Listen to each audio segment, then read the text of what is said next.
बिस्मिल्लाहिर्रहमानिर्रहीम। अस्सलाम वालेकुम। मेरा नाम है इनाम और आप देख रहे हैं इनाम टेक्निकल यूट्यूब चैनल। आज मेरे चैनल में हम चेंज ओवर स्विच के बारे में सीखेंगे कि चेंज ओवर स्विच किस मकसद के लिए लगाया जाता है और इसके कनेक्शन कैसे किए जाते हैं।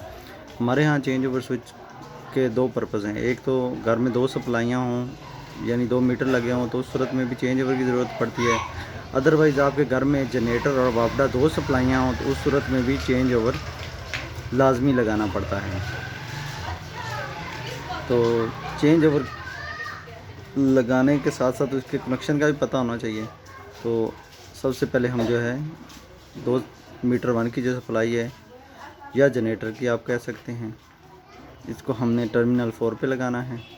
ये जो हम फेज़ वायर लगा रहे हैं। दूसरी ये हमारे पास न्यूट्रल है, इसको हम टर्मिनल 2 पे लगा रहे हैं। ये हमारी जो है मीटर 1 की या वापडा 1 की सप्लाई लग गई है। इसके बाद हमारे पास एक और सप्लाई है जो मीटर 2 या वापडा 2 की कह सकते हैं इसको। उसको हम नीचे वाले जो 4 टर्मिनल्स उनमें से नंबर 2 और नंबर 4 पे लगाएंगे।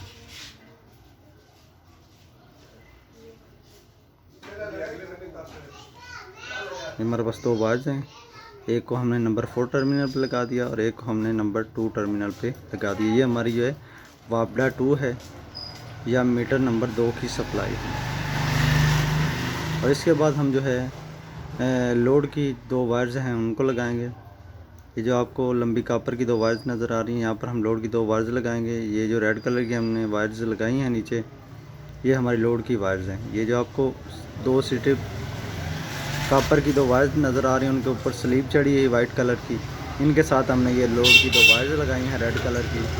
और इस वक्त चेंज ओवर जो है मीटर 1 पोजीशन पे है। इस वक्त हमारे मीटर 1 पे जो है वो सप्लाई जा रही है। जैसे हम चेंज ओवर स्विच को सेंटर पे करेंगे तो यहाँ पर हमारी जो सप्लाई है ऑफ हो जाएगी। जैसे हम ऊपर करेंगे तो ये हमारे मीटर नंबर 1 पे लोड चला गया है। अब मीटर नंबर 1 से लोड